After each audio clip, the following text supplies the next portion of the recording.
Assalamualaikum warahmatullahi wabarakatuh. Yang terhormat kepada Bapak Dr. Andes Dian Amori, Magister Pendidikan, selaku dosen pengampu dari mata kuliah Filsafat Pendidikan, serta rekan-rekan yang semoga senantiasa dalam keadaan bahagia. Pada kesempatan kali ini, saya Tata Abelia dengan NIM 206 akan memaparkan sebuah topik yang berjudul Konstruktivisme dalam Filsafat Pendidikan, Teori dan Penerapannya di Kelas. Baik, di slide kedua ini adalah latar belakang masalah, di mana di tengah era transformasi digital dan perubahan sosial yang pesat, masih banyak permasalahan yang dihadapi oleh dunia pendidikan. Nah, salah satunya yaitu masih lemahnya proses pembelajaran.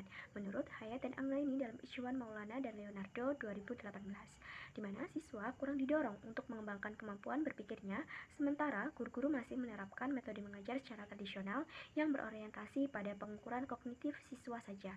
Salah satu penyebab proses belajar yang membuat siswa bosan adalah guru yang masih dominan menggunakan pendekatan konvensional atau metode ceramah dan tanya jawab.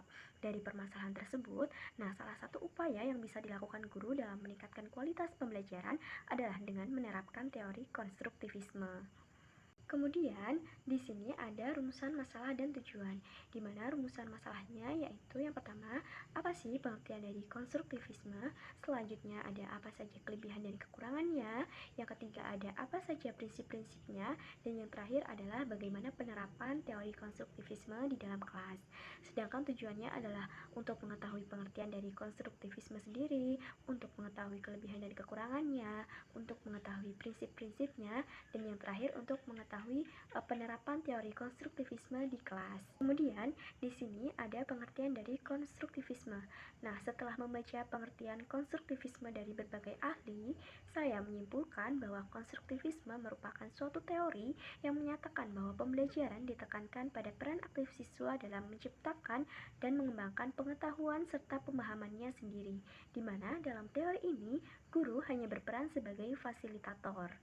Yang selanjutnya, di sini ada kelebihan dan kekurangan teori konstruktivisme, di mana kelebihannya yaitu siswa menjadi pribadi yang mandiri, siswa menjadi aktif dan kreatif, dapat melatih siswa untuk bekerja sama, siswa memiliki kebebasan, dan dapat menumbuhkan rasa percaya diri.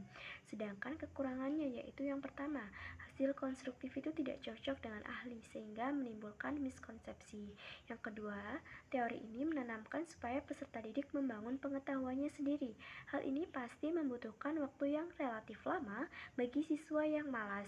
Yang ketiga, situasi dan kondisi sekolah yang tidak sama, karena tidak semua sekolah memiliki sarana dan prasarana yang dapat membantu keaktifan dan kreativitas siswa.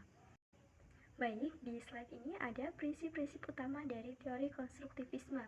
Yang pertama, pembelajaran aktif, di mana siswa tidak hanya menerima informasi secara pasif, tetapi mereka terlibat dalam proses konstruksi pengetahuan dan pemahaman mereka sendiri, melalui eksplorasi, refleksi, dan pemecahan masalah. Yang kedua, konstruksi pengetahuan, di mana menurut konstruktivisme, pengetahuan tidak dianggap sebagai sesuatu yang ditransfer secara langsung dari guru ke siswa. Sebaliknya, pengetahuan dikonstruksi secara aktif oleh siswa melalui proses mental mereka sendiri. Siswa menyusun makna baru berdasarkan pengalaman, pengetahuan sebelumnya, dan interaksi dengan lingkungan. Dan yang ketiga, pemahaman sebelum menghafal, di mana prinsip ini menggarisbawahi pentingnya pemahaman konsep sebelum siswa mempelajari fakta dan detail yang lebih spesifik.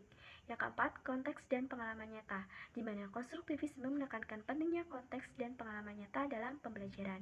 Yang kelima, pembelajaran sosial dan kolaboratif. Konstruktivisme mengakui peran penting interaksi sosial dalam pembelajaran.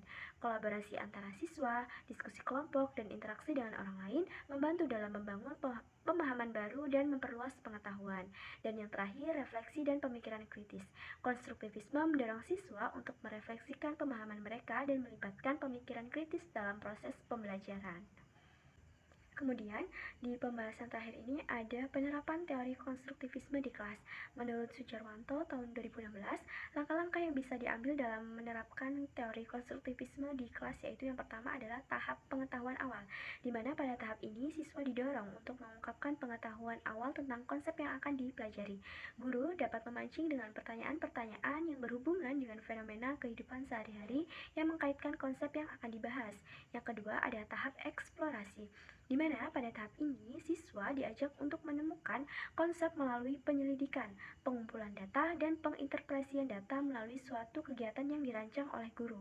Yang ketiga ada tahap diskusi dan penjelasan konsep. Nah, pada tahap ini, siswa memberikan penjelasan dan solusi yang didasarkan pada hasil observasinya. Tugas guru hanya memberikan penguatan, bukan memberi informasi. Yang keempat adalah tahap pengembangan dan aplikasi konsep. Nah, pada tahap ini, guru berusaha untuk menciptakan iklim pembelajaran yang memungkinkan siswa dapat mengaplikasikan pemahaman konsepnya. Nah, berdasarkan pembahasan yang tadi sudah saya paparkan, dapat diambil kesimpulan bahwasanya konstruktivisme itu merupakan suatu teori yang menyatakan bahwa pembelajaran ditekankan pada peran aktif siswa dalam menciptakan dan mengembangkan pengetahuan serta pemahamannya sendiri, di mana tugas guru di sini hanya sebagai fasilitator. Teori ini juga memiliki kelemahan dan kelebihan dalam penerapannya. Pentingnya pemahaman konsep sebelum menghafal fakta menjadi salah satu prinsip utama, di mana siswa diharapkan dapat mengkaitkan konsep baru dengan konteks dan pengalaman nyata. Penerapan teori konstruktivisme dalam kelas juga penting dalam melihat beberapa aspek yang perlu diperhatikan agar dapat mencapai tujuan pembelajaran secara optimal.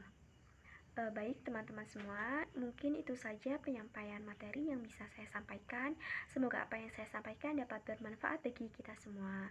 Saya akhiri, wassalamualaikum warahmatullahi wabarakatuh.